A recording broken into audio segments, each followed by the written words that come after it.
Olá pessoal, tudo bem? Como que estão aí primeiros anos? Vamos lá, gente, começando pelos avisos aí. Tá acabando já o segundo bimestre, ó, tá passando rapidíssimo essa quarentena, hein? Mas uma coisa que eu preciso de muita atenção de vocês é a seguinte: precisamos entregar as atividades, tá? Tem gente que ainda não entregou a atividade, isso está sendo um problemaço, pessoal. Só tem jeito de eu avaliar vocês se vocês me entregarem as atividades, tá? Lembrando, a aula 1 e 2 são atividades do primeiro bimestre de recuperação. Se você não fez, você provavelmente está de recuperação. Faça essas atividades, você está me devendo essas atividades, tá? Das 3, 4, 5 e aí da próxima semana 6 são atividades e aulas do segundo bimestre. Então você precisa estar fazendo isso e a última data de entrega dessas atividades é no dia 22, quarta-feira, tá? Filosofia e para o pessoal também que eu dou aula de sociologia na mesma quarta-feira, dia 22, tá? Professor, a aula 6 vai ser postada em outra semana, não vai dar tempo de entregar a atividade, tudo bem, essa daí eu estou planejando uma coisa totalmente diferente, vou ver se vai dar certo ainda, e aí eu passo aqui para vocês se vai ser um bate-papo, se vai ser uma atividade, uma live com convidado, ainda tô bolando isso daí, tá?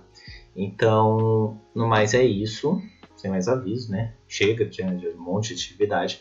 E aí espero que vocês estejam gostando também do Diário Filosófico, que é uma coisa que particularmente já me ajudou bastante e eu acho que é importante a gente sempre refletir aí sobre o nosso dia a dia, beleza? Então vamos lá, ó. Aula de hoje, aula número 5, Ciência e Verdade ou Verdades, né? A gente vai discutir isso ainda hoje, tá? Então, eu vou deixar sempre o link da videoaula aqui, depois assim que eu gravar. Pessoal, o que é a ciência, né? É uma coisa muito interessante da gente pensar, porque a gente usa também, assim como outras palavras, ciência como várias outras justificativas, ideias, termos, significados, né? Então, aqui eu vou apresentar uma fala da Natália Pasternak, ela é uma professora de biologia que vem fazendo várias palestras, vários bate-papos muito interessantes sobre ciência. Então eu vou passar esse videozinho rapidinho, depois se vocês quiserem rever ele, tem um outro embaixo também que é bem mais simples para falar sobre o que é ciência, porque eu achei muito interessante, acho que vale muito a pena a gente refletir sobre o que é ciência. Vamos lá?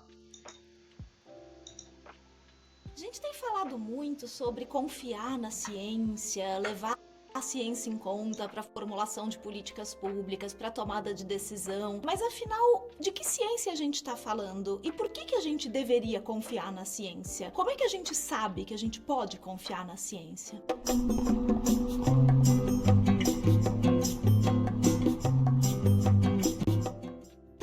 A falar sobre por que a gente pode confiar na ciência, primeiro a gente tem que definir o que é ciência. E não é uma definição fácil. Existem vários tipos de conhecimento que são gerados pela humanidade. Um deles é o conhecimento científico, que se aplica muito mais a uma investigação do mundo, das ciências naturais. Tem outros tipos de conhecimento que também são super importantes e não são menos relevantes do que a ciência. A gente tem conhecimento sobre artes, música, literatura, esportes. E esses conhecimentos, eles são o que nos fazem humanos. Então, eles não são menos importantes. Mas, quando a gente fala de investigação do mundo natural, daí a gente está falando de ciência. E esses outros conhecimentos são conhecimentos que ficam para outras áreas da nossa humanidade, da nossa vida. Então, o que é o conhecimento científico? Esse que estuda as ciências naturais. Ciência pode ser definida como um processo de investigação. Um processo de investigação que vai levar em conta experimentos e observação da natureza e a partir desses experimentos e observação vai tirar conclusões que são provisórias, Porque a ciência não lida com verdades absolutas. E a ciência tem uma característica muito interessante. Ela tem que estar disposta a mudar de ideia se as evidências mudarem. Então, essa é a característica fundamental da ciência. Ela é baseada em observação, em experimentação, e ela pode mudar de ideia se as evidências mudarem. Como é que as evidências mudam? Com o tempo, muitas vezes, com o aumento da tecnologia disponível. Então, às vezes, eu posso fazer um experimento hoje que 100 anos atrás eu não tinha tecnologia suficiente para fazer. Então eu posso mudar de ideia porque uma nova tecnologia permitiu que eu fizesse um novo experimento.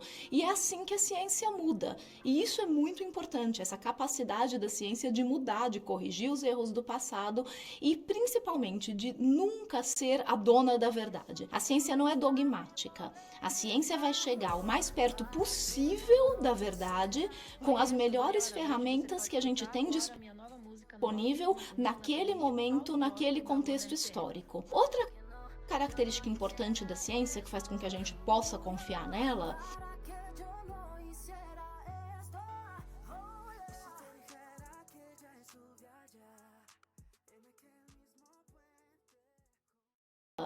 é que ela está sempre aberta para discussão pelos pares. Então a ciência ela tem que ser pública, ela tem que ser possível de replicação. Então, um experimento que eu faço, qualquer um tem que conseguir replicar também, qualquer um vai poder fazer. Eu tenho que dar todas as ferramentas, falar direitinho como é que eu fiz, para que qualquer um possa replicar esse experimento e ver se eu estou certa ou se eu estou errada. E eu também tenho que estar aberta a críticas para o meu experimento. Isso da comunidade científica inteira. Então, a ciência ela é feita de uma maneira coletiva e não por gênios solitários. É uma comunidade científica que, a partir dessas características da ciência, de experimentação, de replicação, de estar aberto a mudar de ideia diante das evidências, tudo isso permite com que a gente crie consensos científicos, que são o quê? O mais perto possível da verdade que a gente pode chegar com as melhores ferramentas naquele momento histórico. A gente chega em consensos científicos, por exemplo, em relação ao aquecimento global, que a gente sabe que é real e é causado pelo homem. A gente chega em consensos científicos de que vacinas são seguras. E esses consensos não são a opinião do cientista. Eles são feitos dessa maneira, através do uso dessa ferramenta de investigação que é a ciência. Então, o consenso científico não é algo que a gente pode votar. A gente não vai votar se um antibiótico funciona ou não. A gente vai testá-lo exaustivamente, com métodos rigorosos e vai chegar num resultado que a gente pode dividir com a população. E esse resultado sempre vai estar aberto a críticas. Então, é por isso que, com o passar do tempo, a ciência se mostrou ser a melhor ferramenta que a gente já desenvolveu até hoje para investigar a realidade e para gerar conhecimento e gerar tecnologia. É por isso que a expectativa de vida aumentou tanto nos últimos 100 anos. A expectativa de vida no Brasil, na década de 70, era de mais ou menos 50 anos. Hoje a gente está chegando em 80 anos. Em países mais desenvolvidos, até mais. Foi essa tecnologia e essa ciência que permitiu que a gente desenvolvesse vacinas e medicamentos. Vacinas que hoje previnem doenças infecciosas que matavam 20% das crianças com menos de 5 anos no passado. Problemas como a camada de ozônio, que a gente mesmo causou, foi causado pelo homem, mas foi a gente mesmo que resolveu. Então a ciência também consegue resolver os próprios problemas que às vezes ela causa. A ciência, ela é essencialmente amoral. Ela não é imoral, ela é amoral. O que quer dizer que ela é uma ótima ferramenta. Ela pode ser usada para o bem e ela pode ser usada para o mal. É só a gente comparar, por exemplo, quando a gente faz a ciência para desenvolver vacinas e medicamentos e o que aconteceu com a bomba nuclear. Mas mesmo o conhecimento gerado que permitiu, infelizmente, que a gente tivesse bombas nucleares, também permite que a gente tenha energia nuclear, que é uma forma de energia limpa. Então, o conhecimento gerado pela ciência, ele nunca é perdido. E por que, então, que a gente pode confiar na ciência? Simplesmente porque ela funciona. Gostou desse vídeo? Então aproveite, porque tem muita coisa boa.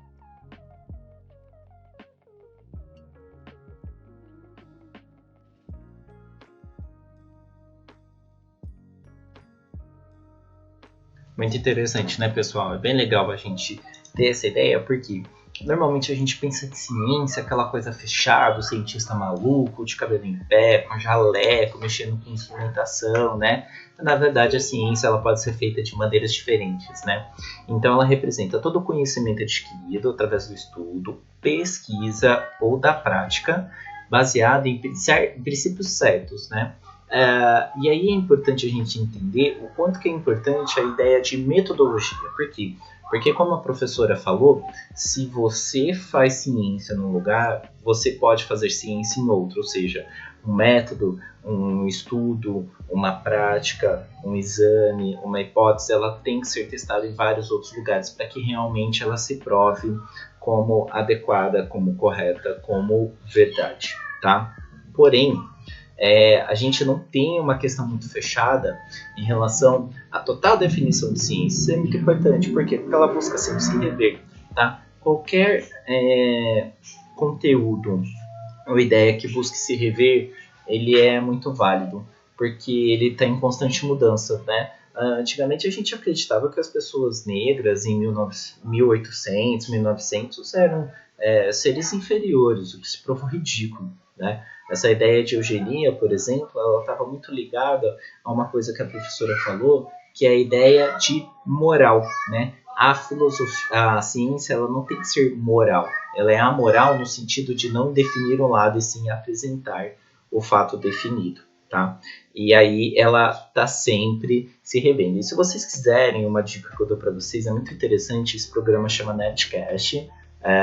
Ele é um podcast, ou seja, um programa de áudio que fala sobre a profissão cientista. Fiquem tranquilos, gente, não é nada chato, é muito interessante, super engraçado. Eles falam até um pouquinho de besteira, utilizam muito humor, que é para trazer que cientista não é só aquele cara que fica no laboratório, né? O cara que desenvolve algoritmos para o Facebook, ele também mexe com ciência, são psicólogos, são físicos que trabalham juntos aí para desenvolver a ciência de uma maneira diferente, né? E a coisa que é mais importante da ciência, né, é essa questão do método científico, né?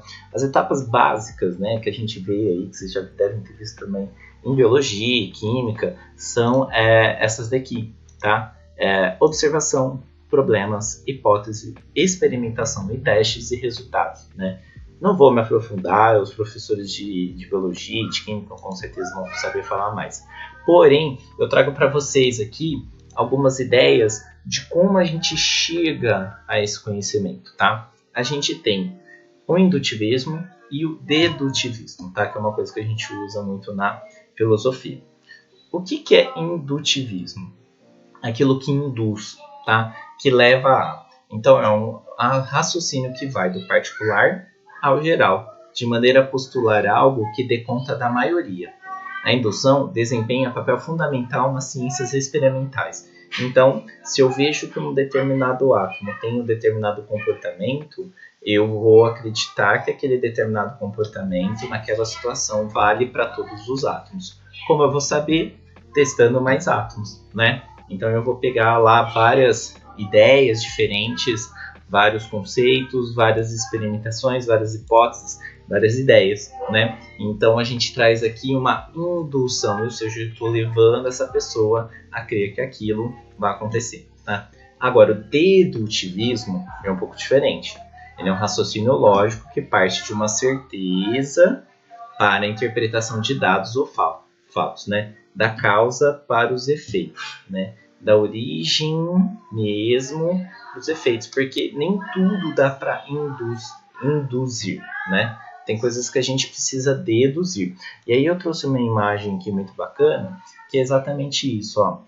Onde que a gente aplica o dedutivismo, onde a gente aplica o indutivismo, tá? Por exemplo, a dedução a gente utiliza muito para diagnósticos e análise de dados. A indução a gente estuda, vai para estudos estatísticos, elaboração de novas teorias, definições de padrões de comportamento de usuários, por exemplo, no marketing digital, né? O que está relacionado à dedução é o racionalismo, ou seja, o uso, a racionalidade é para chegar naquele conteúdo. Diferente do indutivismo, que eu uso a experimentação, ou seja, empirismo. Então, toda vez que eu falo empirismo, eu estou falando de experimentação. O cara foi lá, testou, e aí ele chegou em uma determinada conclusão, né? E aí a gente tem dentro disso a ideia do falsificacionismo, que é o quê? Quanto mais uma ideia ela é falsificada, ou seja, né, eu pego um conceito e aí eu falo, isso está errado, isso está errado, isso está errado, isso está errado, ele vai aproximar mais da verdade absoluta, tá? Quem tem essa ideia é o Karl Popper. Eu não vou me alongar aqui, mas é um negócio que eu acho muito interessante, porque a ciência, gente, ela não busca trazer só a verdade, ela busca, na verdade, trazer mais o que é falso, o que é errado do que é a verdade, ou seja, ela mostra vários meios de provar que aquilo não é certo, mas a verdade absoluta, esse é o questionamento, né? Será que existe uma verdade absoluta? E aí a gente pode pegar uma análise de caso, como o caso da Terra plana. Nossa, professor, sério que você está pegando esse caso? Gente, o terraplanismo é uma coisa muito difundida, tá? Ela é o que a gente chama de pseudociência, embora quem estude ela vai dizer que ela é ciência sim, tá? E aí eu peguei um textinho aqui de um cara que ele é fundador, presidente da Sociedade Internacional de Pesquisa sobre a Terra Plana, né? Ele é norte-americano, Eric Dubay, e aí ele fez livro, e aí ele pega vários textos, né, que a gente chama de conspiracionistas, ou seja, que desmoralizam a ciência, para trazer essa ideia de terra plana. E aí ele pega várias ideias árabes, italianas, lituânias, da Letônia, para trazer a ideia de terra plana como sendo verdadeira. E aí a gente tem esse absurdo, né? Será que é verdade? Bem, comprovadamente pela ciência não é verdade. A gente sabe que a Terra ela não é um círculo perfeito, tá? Aquela ideia do círculo perfeito lá, ela é uma ilusão de ótica, mas ela não chega nem perto de ser plana, como as pessoas entendem, né? Então isso traz pra gente esse questionamento sobre a verdade absoluta. Será que ele existe? Será que a ciência consegue produzir isso, né? E aí é uma coisa que eu coloco aqui, ó. A gente não está falando de crença, tá? Quando eu falo de verdade absoluta, eu estou falando de coisas que podem ser comprovadas, né? Então a gente tem, pelo método, será que ela consegue trazer toda a verdade? Será que ela consegue trazer mais perspectivas e menos conceitos? Então a gente tem aqui a ciência se propondo em trazer mais erros do que acertos. E na verdade ela busca comprovar aquilo que não é verdade. Se existe uma verdade absoluta, a gente provavelmente não vai conseguir saber diretamente pela ciência, né? A gente vai ter que encontrar outros métodos. Está aí as várias áreas que podem trazer várias opiniões. Mas a ciência ela é tão importante quanto qualquer outra área, porque ela também traz a ideia de conhecimento experimental, que pode ser comprovado em vários lugares. Claro que quando a gente tem aquela questão do moral na ciência, a gente cai em situações como ser o negro considerado inferior, uma ideia absurda, né? Assim como várias outras. Então não depende da ciência, só depende do ser humano tratar a ciência de uma maneira mais correta. E aí a gente tem as atividades, que é o diário filosófico e uma avaliação, tá? Lembrando, gente, quando eu falo diário filosófico é para falar sobre você, não é para simplesmente ficar julgando e respondendo essas perguntas, é para falar sobre você, é para expor o que você está pensando, né? Isso que é o mais importante. E aí as perguntas que vão te guiar, você pode usar essas perguntas ou não, você pode relacionar outra coisa relacionada à ciência, não tem problema, tá? Mas o direcionamento dessa semana é esse, para você refletir sobre o seu dia a dia, utilizando essas perguntas. O quanto da ciência tem no meu dia a dia e se a ciência tem a verdade absoluta, na sua opinião. Eu estou dando algumas ressalvas, algumas ideias, algumas teorias, mas é importante você pensar por você para trazer essas conclusões. E responder uma avaliação, né, que é a final do bimestre. Lembrando, gente, entrega até dia 22/7. Entregas posteriores, vocês basicamente já estão de recuperação, tá? E aí vão ser outras formas de fazer. Façam as atividades em atraso, entreguem todos aí no dia 22, tá bom? e não precisa mandar print, tá? A atividade é enviada automaticamente assim que vocês concluem. Beleza? Suave na nave? Tendo dúvida, me mandem perguntas, tá? No Classroom, no WhatsApp, no Face, tá? A gente tem bastante interatividade, não é por falta de contato, pessoal. Vamos lá, conto o esforço de vocês. Valeu, falou!